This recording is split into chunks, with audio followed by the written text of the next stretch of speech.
Live from KSAT 12. Good Morning San Antonio starts right now. Hi, good morning. We made it to Wednesday. It is August 24th. Weather and traffic coming up. First of all, quick look at what's coming up. We're talking esports, the anniversary of Hurricane Harvey, and our final Pigskin Classic preview coming up. And that's right. For now, let's look outside with a live cam to see how that weather is changing. We started off pretty humid and it's kind of still humid, at least in the immediate area.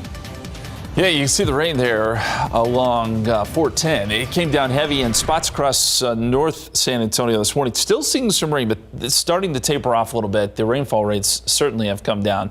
The airport picked up a quick inch within an hour, picked up an inch of rain. And so this was very healthy rainfall. The problem was it occurred during the morning commute, and we had some high water issues briefly. Now everything again is beginning to subside. So here's a little closer look at the radar where some of the rain is still coming down. We're talking 35 there on the east side along 410, still seeing some showers, and along Wurzbach Parkway there, moderate rain. As you go west of that, it's mainly just light rain now after those very heavy showers a little bit earlier. What I'll do here is I'll pause the radar. We'll put it on estimated rainfall, and we'll see just about how much rain we got. In some places, again, over an inch. As we look at this yellow color here, you're talking about 2.8 inches estimated by the radar. That was just south of Hollywood Park. And then there along Northwest Military, about 2 inches there near Clark High School. So there again were some big totals, but it was relegated mainly to north of 410 and south of 1604. And then between I-35 and I-10, 281 was a mess this morning, as Stephen will tell you here in just a second. But we've also got to look at the rainfall to our south, because we got a lot of rainfall there earlier south of San Antonio, and that prompted some flash flood warnings and still some flood advisories, Pearsall to Dilley to Crystal City. Now this is all falling apart too. So just light rain now, but some of those creeks and streams will take a little while longer to drain some of that water. And we could see a few more isolated showers and storms a little bit later today. We'll jump into that forecast a little bit later, but let's get over to Stephen now, because it has been a messy morning. Yeah, Justin, you were mentioning to me a little bit earlier that your wife had trouble getting onto 281. So the good news is we are seeing some improvements in some of these trouble areas. Let's go ahead and get a quick look around town, because roads are still damp there at 410 at Broadway. You have to still drive carefully regardless if the roads are wet or not. 35 at Pine, there was a major crash. Antonio Police, they gave us an email update letting us know that this was a 5-vehicle crash.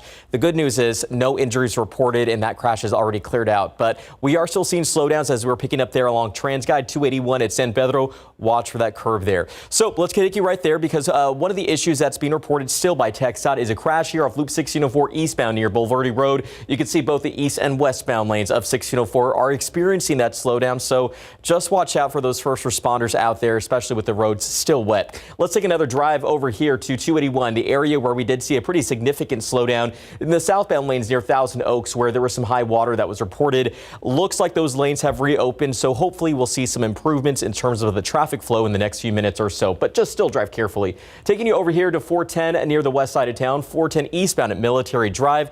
A crash reported there is causing some issues, but a little bit further up from Military and closer to Culebra, which is why we're seeing a little bit of restricted flow up there. This is a lot of issues on the roadways right now, so wherever you're driving, just make sure to expect that the roads could possibly be wet out there. Now taking you over to that big crash of the morning here off 35 northbound near Pine Street. Now traffic was backed up to I-10, but it looks like we are finally seeing some improvements there in the northbound lanes, even along 35, but we also are seeing a little bit of a slowdown on 37. So it has been a pretty busy start to the morning, and you can see, although there's still some red on the screen, this is actually an improvement versus what we saw a few minutes ago. Now, while things are looking a little better here in town, we also are still seeing some slowdowns in these communities. Traveling in from Bernie, that journey is going to take you about 41 minutes at this hour. The southbound lanes of 281, expect about an hour drive time if you're trying to get to the Alamo City, and about a 55-minute drive time on I-35 heading in the southbound lanes from New Braunfels. So not necessarily looking great there, but we are seeing some improvements on the roads. As I mentioned,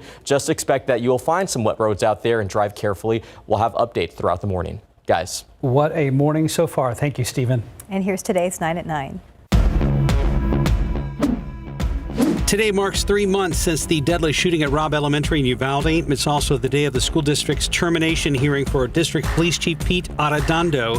Many families and community members have expressed their anger and frustration with Arredondo's response to the massacre. His termination hearing is expected to happen tonight at 5:30. At last night's City Council meeting in Uvalde, it was clear that the families of the victims from the school shooting will be making the calls on a permanent memorial. The families expressed their gratitude in being able to design a lasting memorial in the town's downtown plaza. They're all working together to create a design, and right now, there's no timeline for completion. The defense for former Bexar County Constable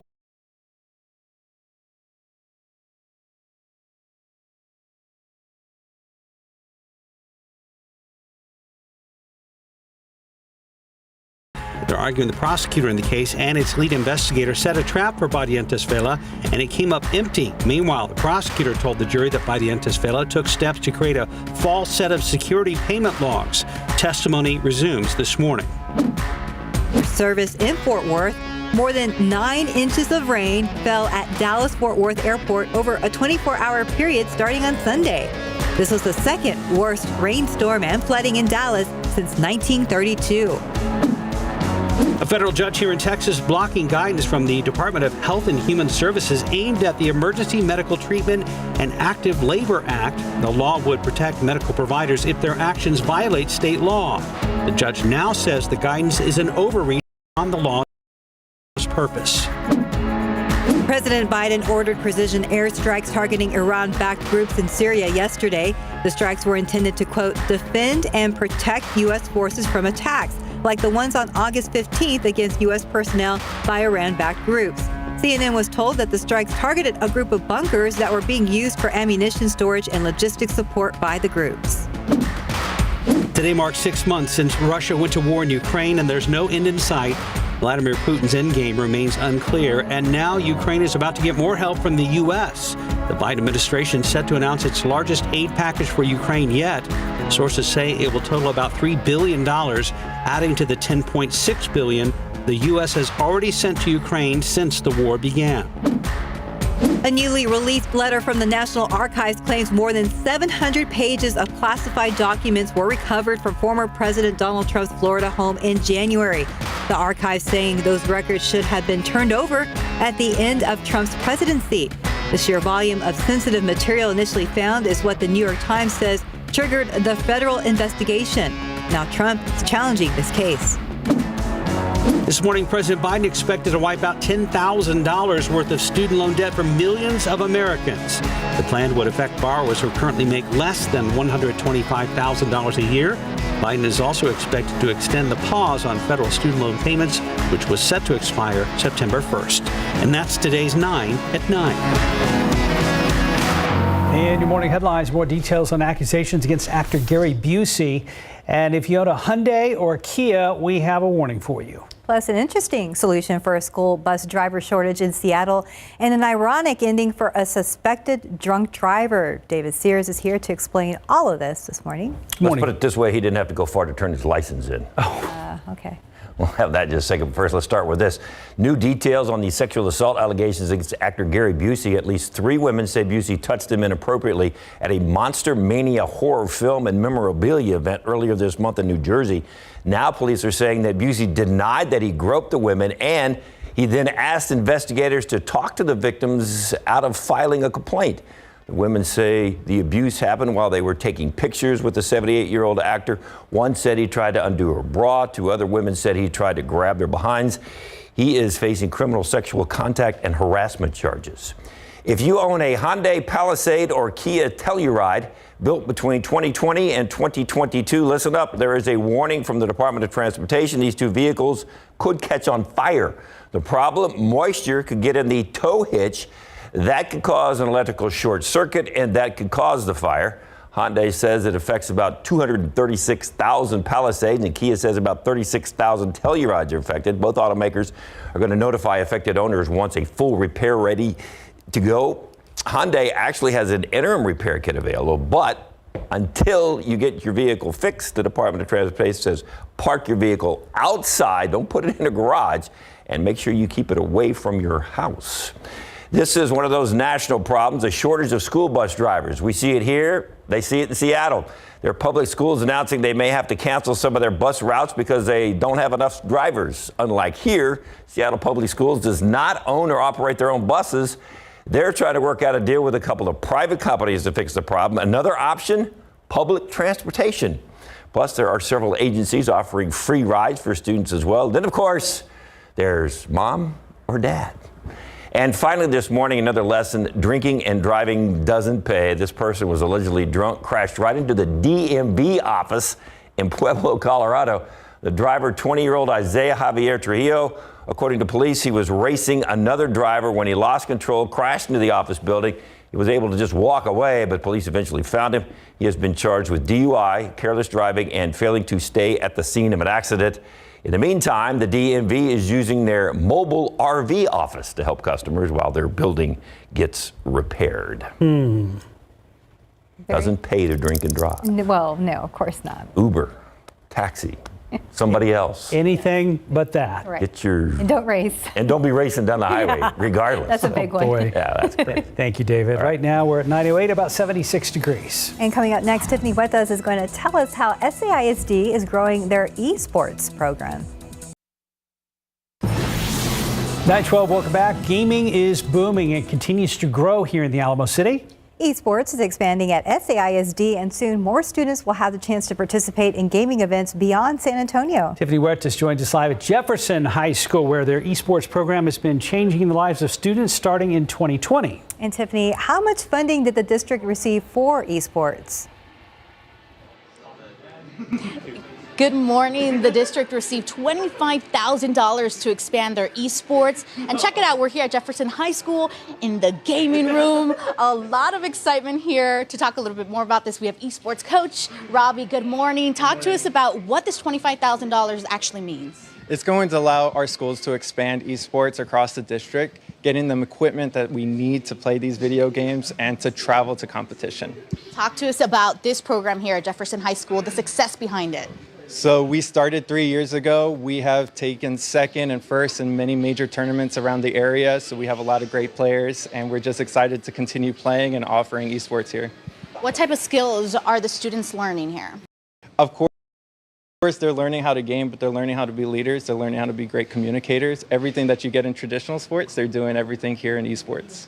And for this upcoming school year, what does this mean for the expansion at other schools? Finally, we get to play our crosstown rivals. You know, we're at Jefferson, so we got to beat our Edison Bears. So now that they're getting their program and their equipment, now we can actually play them. A lot of excitement here. And before we go, I just want you to meet Alan. He is very focused, but we are going to bug him for 1 second. Alan, good morning. Talk to us about what is it about esports that you love so much? Well, first of all, good morning, ma'am, to you. And what I love about esports is the competitiveness in this game, and the fact that we're team bonding while having fun on our own. We're bonding as a team together. We're competing out there for those other schools. Yeah, we're gonna get them, and we gotta get sturdy with it. I love it. Thanks so much, Alan. We're going to have more on this coming up on the noon show. Back to you in the studio. Thank you, Tiffany. Looks like a lot of fun as well. Well, as we came into work this morning, the big fireworks weather-wise were well south of San Antonio. And then we had an explosion of storm activity on the north side. That's right. It moved in over us pretty fast, Justin. Yeah, it popped up quick, dropped some very, very heavy rain right over North San Antonio. We picked up over an inch at the airport within an hour. So this was, that just tells you the rainfall rates here, that they were pretty serious. But now it has died down. We still have a flood advisory, but the flooding has subsided. It was quick. I mean, those streets filled up with water quickly, and just as quickly as it came, it sort of went. We've also still have a few showers in our flood advisory down to the south an area that saw some very heavy rain overnight. Some showers out around Eagle Pass. We're noticing a few more popping up here and there. But let's start with San Antonio. We'll zoom in a little bit closer, and those showers that were so heavy earlier are now fairly light. Over towards the Windcrest area along Wurzbach Parkway there, still seeing some light to moderate rain along 281, which has been a problem spot all morning, as you heard earlier from Stephen with this heavy rain. We'll pause it and take one more look at the rainfall estimates that we picked up with this particular area of showers and storms. And we'll look at the 12-hour rainfall estimates here and query some of some of these areas, and we're talking 2.4 inches, potentially 2.4 inches out there near Clark High School. It was kind of those two bullseyes where the rain was heaviest. But again, along 281, along I-10, there was some pretty heavy rain. We had some issues along I-35 as well. If you're watching us from downtown San Antonio or southern San Antonio, unfortunately, the rain just did not get there. And it has died down. So we still have a few more opportunities, I think, with some isolated stuff a little bit later this afternoon, with some more showers and storms popping up. Let's take a look north, too. We have one shower up here north of Bulverde along 281. This is working its way slowly but surely towards Canyon Lake. Moving south, southeast, and that's the problem with a lot of this stuff is it builds, but it just doesn't move much, and that's why you will pick up some good rain out of this. And then further south, we were talking about the heavy rain earlier around Pearsall and Dilley. We'll put some of the rainfall estimates on this area too, because it was pretty impressive overnight with the heavy rain that just sort of set there. And where you see those orange and red colors, that is a ton of rain. That's where there was flash flood warnings earlier. Estimates of 4 to 5 inches of rain just west of Dilley. Areas that need the rain. I mean, this is a blessing in many ways. We just don't want the flooding. But this is an area, a lot of farms down there and ranches that could certainly use the rain as well. Okay, so we looked at the radar here. We're going to get some isolated stuff through the morning and then some potentially scattered stuff this afternoon. Temperatures right now in the 70s. Rain-cooled air, 75 at the airport. 75 Helotes, 77 Randolph, 73 right now in Bulverde. And I want to show you the time lapse. We'll start at 6 a.m. this morning, and you can see these showers and storms building there in the distance and then quickly work their way through. And that rain was heavy when it did fall. 75 degrees at the airport, westerly winds at about 6 miles per hour. And here's the setup. We still have that frontal boundary. Hasn't moved much. It's sitting just south of San Antonio, and that's still giving us a little bit of lift, and that's why we did see that activity again this morning. The computer models still want to put some rain in the forecast. Now, I think this is much overdone. Once we get some of these showers and storms, it tends to kind of keep things calm for a while. The atmosphere is a little worked over. But as we get into the afternoon, certainly we could see some of these pop-up showers and storms. And then showing that around 5 o'clock, hit or miss type stuff. 30 to 40% chance rain, I say. And we'll do this again tomorrow, too. And then after that, rain chances really do begin to fall off. So noontime, we're going to go with just a 20% chance rain at noontime, 83. And then by the afternoon, we'll call for a 30% chance of rain. Temperatures up around 88, 89. That's if the sun comes out. And then temperatures fall back down into the 80s this evening. The extended forecast, 90 tomorrow, 40% chance of rain, 30% chance Friday. I think the weekend's really generally pretty quiet. Very small chance of some isolated stuff. We'll watch Monday. Another little piece of energy comes in that could spark off some more showers and storms.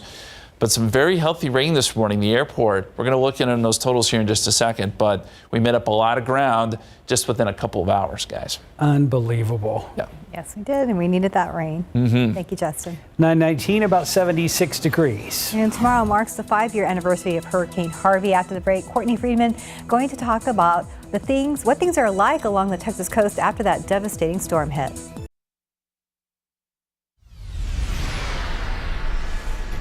It's a very eerie sound out here. It's kind of a ghost town out here. And what we're seeing is just complete devastation.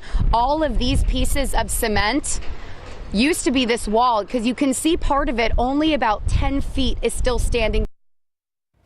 Yeah, tomorrow marks 5 years since Hurricane Harvey hit the Texas coast, destroying so much in its path. And as you just saw, Courtney Friedman was in Rockport during the storm and in its aftermath, and has since followed after. For the 5-year anniversary, she returned to Rockport and Port Aransas to see how they're doing down there.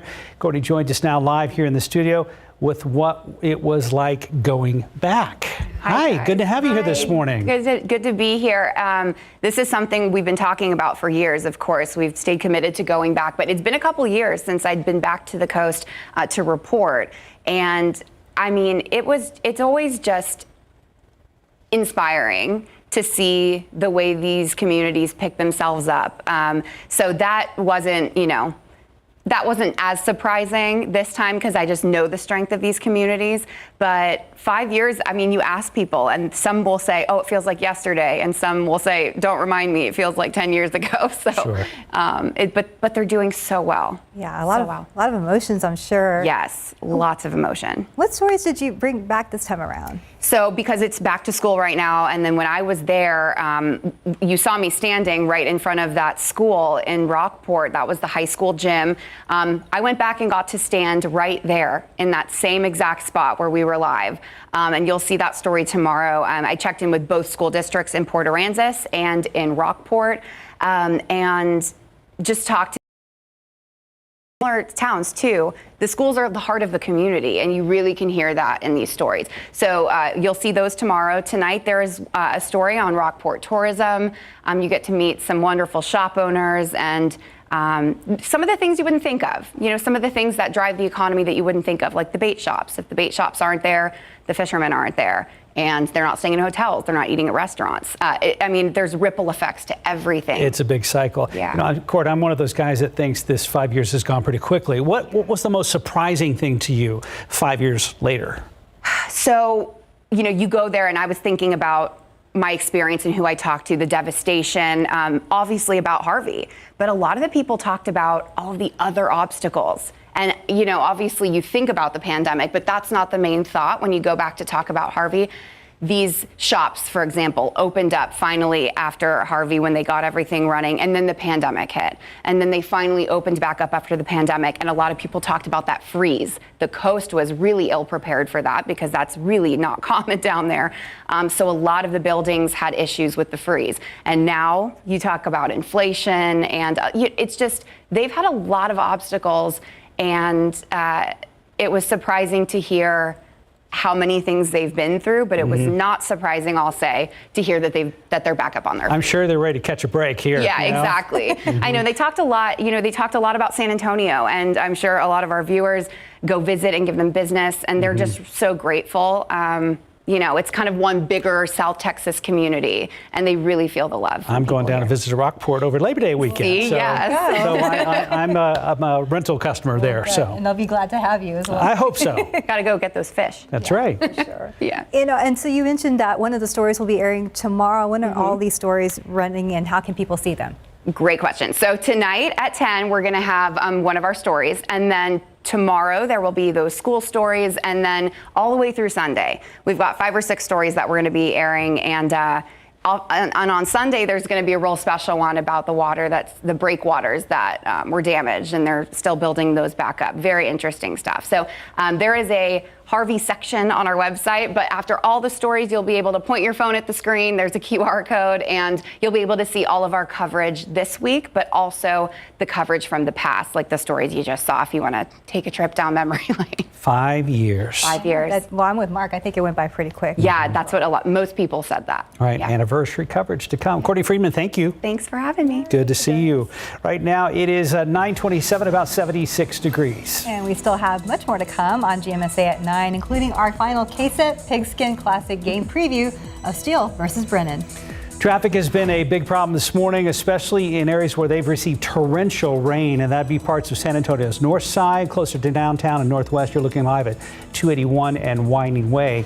Stephen is going to be back with a traffic update and A quick look at the radar. Again, we were hit with some pretty heavy storms on the north side pretty early. Looks like some are still kind of lingering there around the Garden Ridge and Chavano Park area. We will be right back.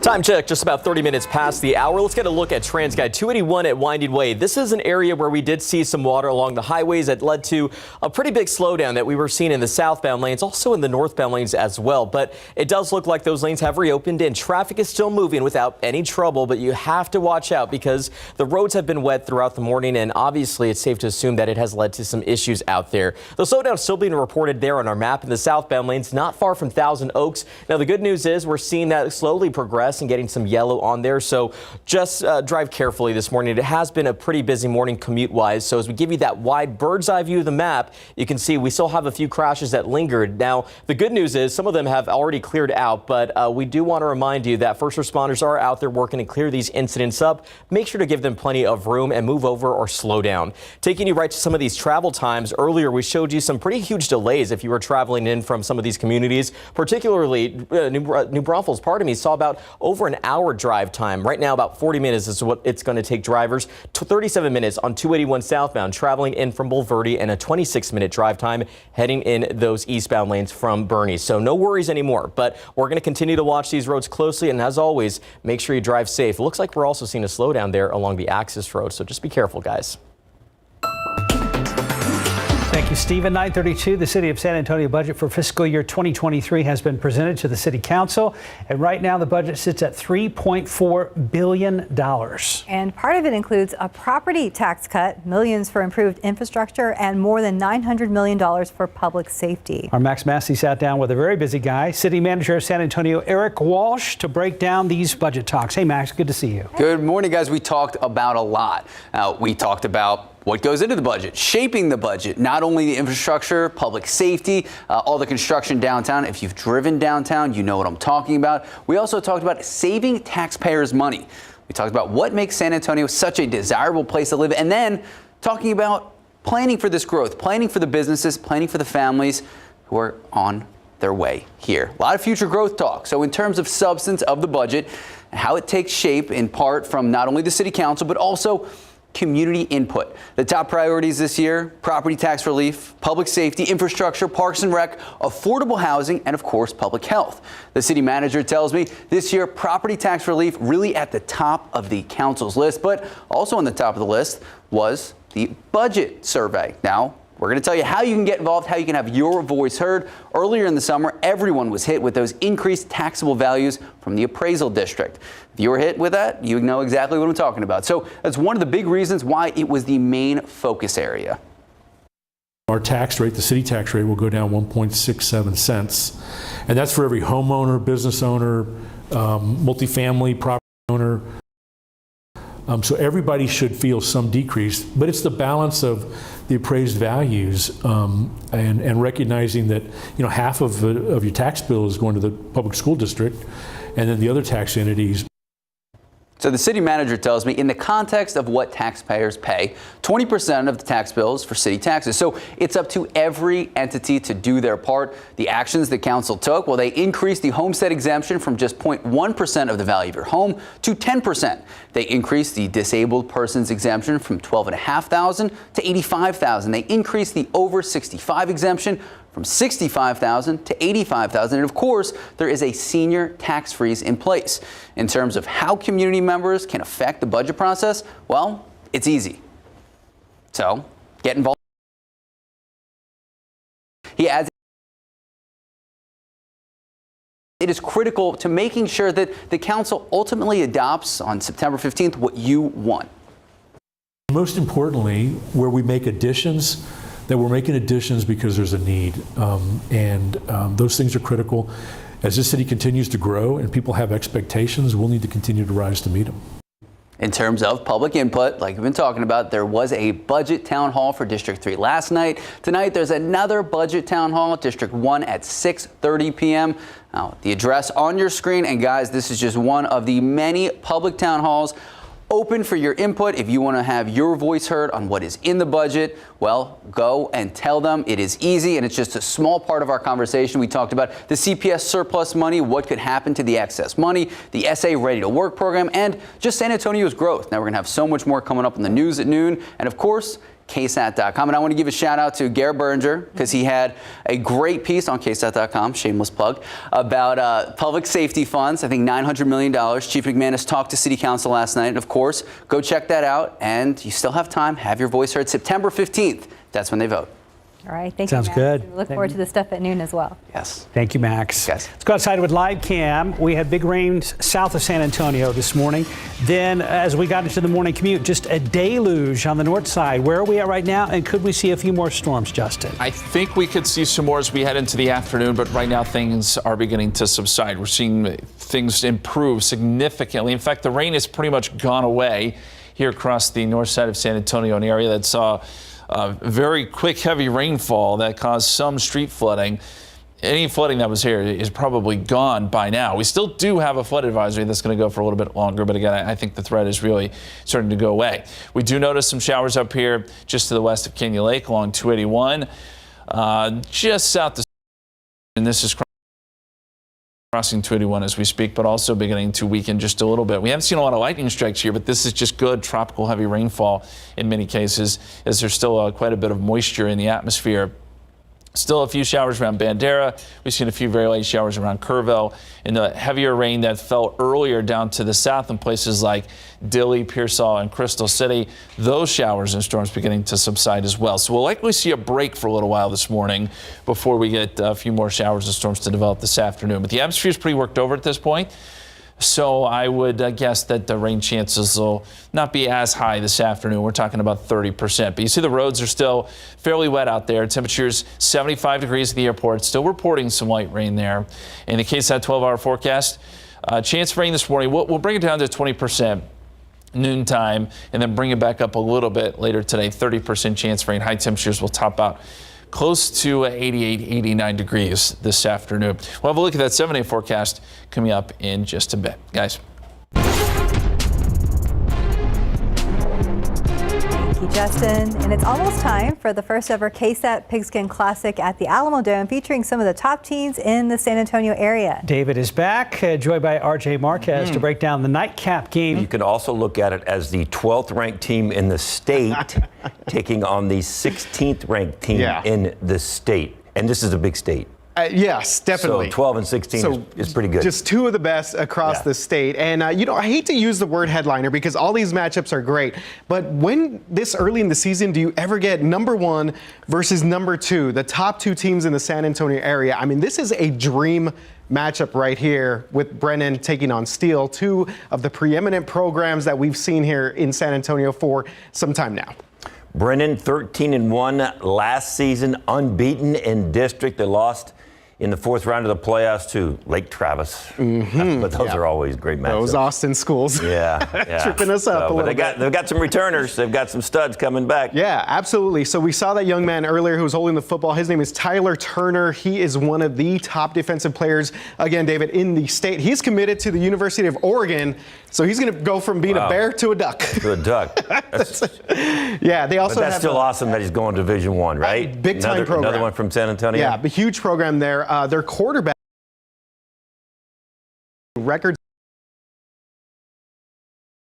setting quarterback. I believe he threw for over 50 touchdowns last season, 5,000 yards. He's one of the top players across the state as well. Also being recruited by colleges, not only here locally. I think UTSA has an offer out for him, but definitely all over the place. Yeah, so that means the Steele defense is going to have their work cut out for them Saturday night. Steele 11-1. They were unbeaten in district last year, just like Brennan. So it's a great matchup. And of course, they have a couple of studs on there.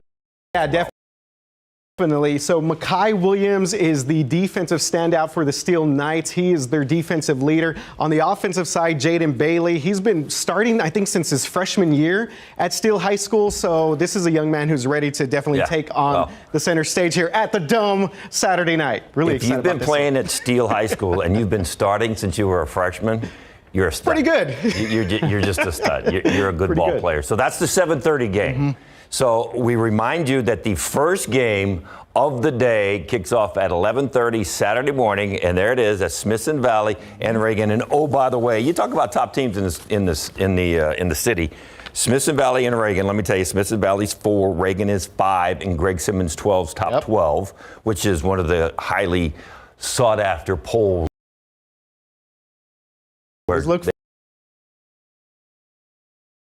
more to rank it. in 12's top 12. And then, of course, at 3:30, it's Justin and Johnson. Johnson ranked 6th, and Judson is ranked 11th in KSAT. One 12, heck of a day, guys. So, yeah, unbelievable day. This is going to be a good thing. You know, the Judson Rockets, coming off of a losing season last year, I don't think that's going to happen again. So I think we're going to see them in Greg's 12's top 12 in the top sort of 3 or 4 as the season progresses on. But you know what? There's going to be some moving around these rankings here. Obviously, all these teams ranked in the top 12 taking on one another. So it's going to be a lot of fun. That's what's going to make it fun. So kickoff is at 11:30. The broadcast actually starts at 11, but remember, you can come down to the Dome. $15 gets you all 3 games if you buy in advance. Las Palapas has your ticket. So go to that QR code right there, and it'll give you all the information you ever wanted to know about the KSAT Pigskin Classic. It's the first one. It's going to be one heck of a day. One heck of a day. David, I'm hearing from trainers, scouts, coaches, UIL officials, the Texas Association of Officials. They're all going to be here Saturday. This is a huge game, not only here in San Antonio, but across the state. It's going to be a lot. So happy to be a part of it, guys. Yeah, absolutely. All right, so you mentioned $15 tickets at Las Palapas. You can also get them for $20 at the Alamo Dome. That's right. And also, don't forget, $8 when you buy them from the athletic departments of the schools playing that day. So that will be the most discounted route right there. All right, more coverage to come. And of course, we'll see you out there on Saturday. David, RJ, thank you guys. 942, 76 degrees. You're watching GMSA at 9, and we're going to check back in with Justin Horn when we come back. 945, welcome back. That's right. We got a lot of rain earlier. Let's go ahead and check back with Justin about this busy morning. Yes, some of us got some good heavy rain. I know folks that are watching from downtown or the south side of San Antonio are like, hey, what about us? It's not how it materialized this morning, but the airport did pick up some good numbers. Since June 1st, we're now up to 2.54, and this is with the rainfall this morning. I added it in. Since January 1st, we're now up to 7.02, which is still not a great number, but better than it was. If you remember, we were stuck at 5.44 for what seems like forever. So yes, we did pick up some good rain at the airport, up over an inch this morning with that one area of showers and storms. And by the way, if you didn't get rain this morning, there are more opportunities ahead. We still have some more showers and storms in the forecast. We start with what was going on down to the south. There was some very heavy rain this morning from Pearsall to Dilley over to Crystal City. Those showers have since dissipated, so have the ones around Beeville. So in general, as we look at the radar here, everything's kind of starting to go away, and then we'll get a break, and then probably some more generation of some showers and storms a little bit later this afternoon. But you look across San Antonio, any of that light rain that was there is pretty much gone. The airport is still reporting some light rain, but it looks like it is pretty much dissipated. A few light showers there on 281. And then as you get up towards Bulverde, seeing some showers there, a few just south of Spring Branch, but those aren't even really crossing 281 at this point. They're just kind of falling apart as they do. So let's look again at some of the estimates, which were pretty significant here across the city of San Antonio when it comes to rainfall. And the rainfall rates were significant too, and that's why we picked up so much rain in such a short amount of time. But it really was up there around the Hollywood Park area where we estimated about 2.5 inches, and then over near Clark High School, same story. Between I-10 and I-35, and then between 410 and 1604 was kind of the corridor that got all of the heavy rain this morning with those showers and storms. And then as you go south, it was, again, Dilley, where the rainfall was at its heaviest. We picked up about, estimated 3.1 inches here. But when you get some of these red colors, it's an estimate of about 5 inches between Crystal City and Dilley. And these are areas that desperately needed the rain. So it's good to see rain falling there as well. And I know if you didn't get rain this morning, again, I know that's frustrating, but there are some more chances ahead. 80 degrees right now in New Braunfels, 79, Gonzales, 78, Kerrville, 79, Hondo, 76 in Uvalde. Some rain-cooled air for now. I still think we jump into the upper 80s, close to 90 today, once we see a little bit of sun. 77 in Randolph, 81 right now in Castroville, and that's the scene outside. We've got 75 degrees, westerly winds at about 6 miles per hour, and obviously it is very, very humid. Reason we are seeing some of this activity still is this stalled out boundary.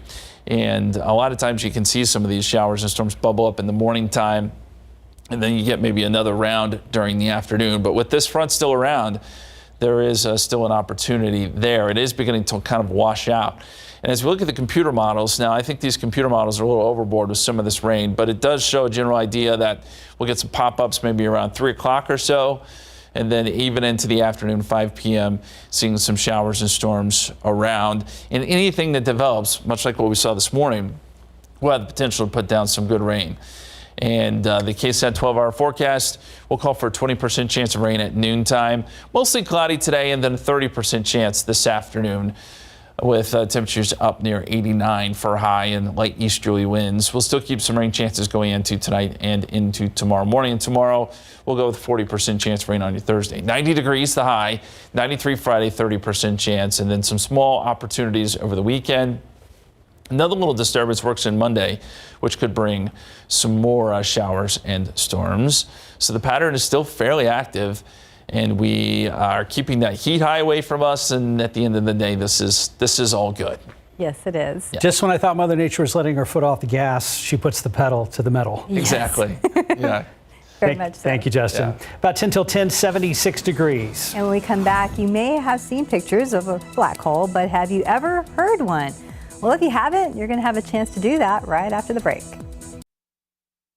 And welcome back. It's 9:53, so it would seem the universe may be talking. Yeah, we can't understand that either, but it's a little weird. Listen to this and then we'll explain.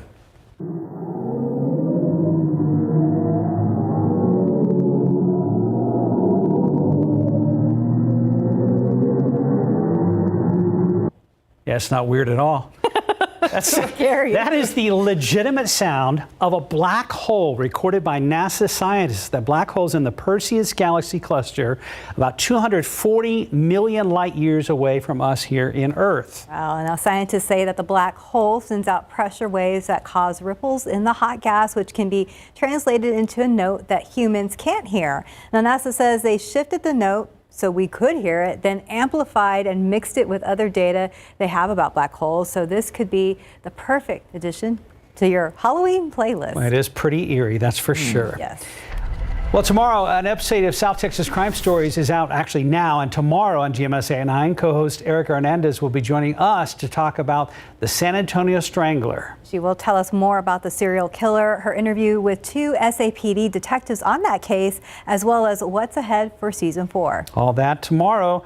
Mike and Fiona, also SA Live, are going to be joining us to talk about their involvement in the KSAT Pigskin Classic on Saturday. They're going to be handling some of the halftime entertainment coverage. That's right. All that and more tomorrow on GMSA at 9. And let's go ahead and check back with Stephen about those roadways. You know, that black hole sounds like my stomach when we get closer. I mean, you were hungry. Very hungry. And you know what? I really won't have any trouble leaving the station. A lot of folks, if you have to head out the door in the next few minutes, good news is a lot of the issues we've been talking about for over 2 hours or so have dwindled down. We're really not spotting any issues out there. But I always like to say it's safe to assume the roads are still a little damp out there. So just drive carefully through a lot of these areas, especially areas where we are approaching curbs like that. So things are looking a lot better, and that's a great shot there. US 90 at Couples. We'll end it at that. But Justin, what else can we expect? The grass actually looks a little greener. Yeah, it's very exciting. Nice. Yes, the rain is all subsiding. So the heavy rain that we had across North San Antonio earlier, pretty much gone. We do notice a few showers across northern Gonzales County. We may have a few more showers here and there by the afternoon. And you can always check it on the radar on our KSAT weather app. Chance of rain today, 40% chance tomorrow. We start to see the rain chances taper off a little bit as we head into the weekend. Temperatures jump up some. But we have more opportunities next week, and this pattern has been fairly active. Good to see we have some fronts around. This all looks good considering the summer we had. Yes, and next week too. What a treat. I was thinking that this is going to be just, the chances were just this week. Yep. So that's good to Yep. see that as well. And as you guys pointed out, tomorrow, the anniversary of Hurricane Harvey. I'll be live down there tomorrow at the coast to bring back some not so good memories. Yeah. Okay, gotcha. Thank you guys. Justin. Stephen, good to have you with us, sir. Thank you. Have a good day.